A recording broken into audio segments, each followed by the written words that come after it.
السلام عليكم ورحمة الله وبركاته. كيفكم يا أحلى متابعين؟ اليوم وصفتنا كتير سهلة وطيبة ومميزة. وهلأ موسم الخضرة بتطلع معكم تاخد العقل. وصفتنا هي طباخ روحه. حنساويها بطريقة كتير سهلة وما بدها وقت كتير ولا شغل كتير، حتى بطنجرة وحدة بتستوي معكم. وأهلا وسهلا فيكم من وين ما كنتوا عم تشوفونا وتتابعونا، من العراق، من سوريا، من مصر، من الجزائر، من السعودية. من وين ما كنتوا عم تتابعوني أهلا وسهلا فيكم. أنا مبين عندي بالإحصائيات إنه عم تشوفوني من هالبلاد. بتمنى تتابعوني، تكتبوا لي بالتعليقات من عم تشوفوني. يلا لنبلش بأطيب وصفة. بنحتاج للطبخة 3 كيلو بندورة، بنقطعهم بهذا الشكل اللي شايفينه.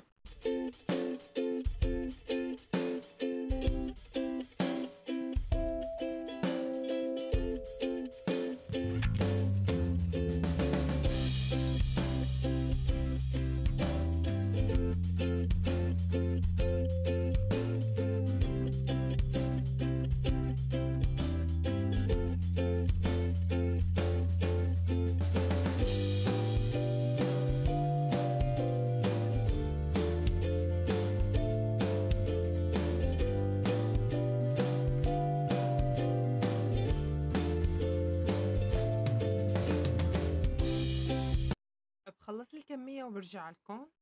وهلا هيك خلصت عندي الكمية، قطعت البندورة كلها مثل ما شايفين، قايمة الأخضر اللي بيكون من فوق وقطعته مربعات وسط.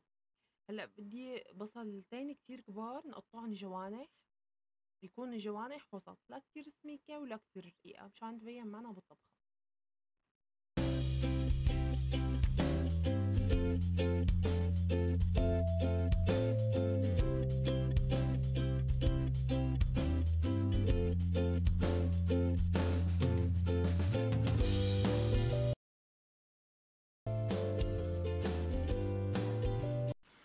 وهلا عندي الكوسة بقطعها بالنص لأنه عندي الكوساية رفيعة مو كتير سميكة. مثل ما شايفين هيك بقطعها، بدي اياها كمان مربعات وسط، ما بدي اياها كتير كبيرة ولا كتير صغيرة. إذا كانت كتير صغيرة بتدوب وما بتبين معنا بالطبخة، وإذا كانت كتير كبيرة بتعذبنا وما تستوي معنا. بقى بنعملها حجم وسط أحسن شي.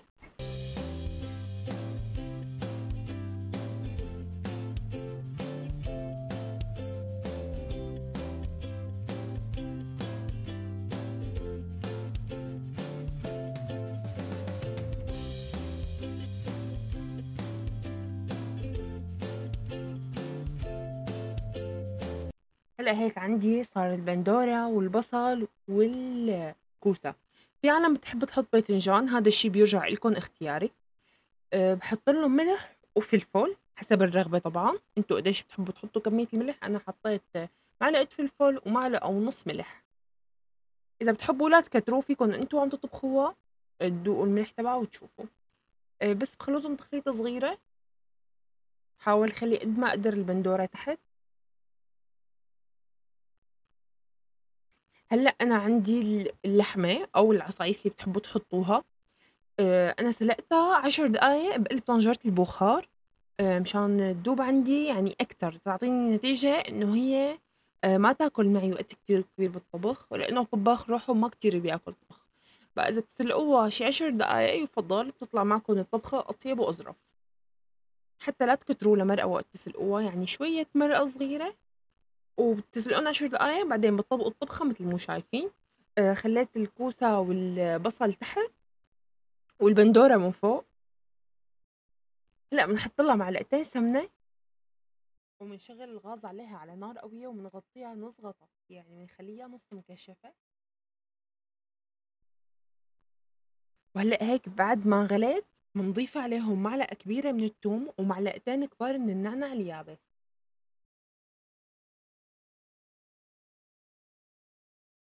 هدول المكونين كتير أساسيين فيها، بيعطوها طعمة بتجنن، بنقلوها لليفل تاني. هلا بنتركها تتعقد معنا شوي على النار. بعد ما غلت ودابت عنا شوفوا، نوص عليها 10 دقايق ربع ساعة وتكون عنا خالصة. هي بعد ما تعقدت عندي، هلا رح اسوي لكم اياها وفرجيكم اياها. شوفوا ما شاء الله اللحمة دابت عندي ذوبان. مثل ما قلت لكم اعملوا الطريقة. إذا كانت عندكم اللحمة شوي ناشفة ما فيها دهن كتير، يفضل تسلقوها شوي. أما إذا كانت مدهنة ما في داعي تسلقوها. وهلأ صارت عندي جاهزة أطيب وأسهل وصفة عن جد بتاخد العقل وطعمتها كتير كتير كتير طيبة. في عالم بتاكلها بمعرز وفي عالم بتاكلها بالخبزة، انتوا شو بتحبوا فيكن تاكلوها. هلأ هيك خلصت عندي أطيب وأسهل وصفة، بتمنى تتابعوني. أنا عم شوفكن عم تتفرجوا على الفيديوهات بس ما عم تتابعوني، بتمنى تتابعوني وتكتبوا لي بالتعليقات إذا حبيتوني أعمل شي وصفة تانية. والسلام عليكم ورحمة الله وبركاته، بشوفكن في فيديو جاي إن شاء الله.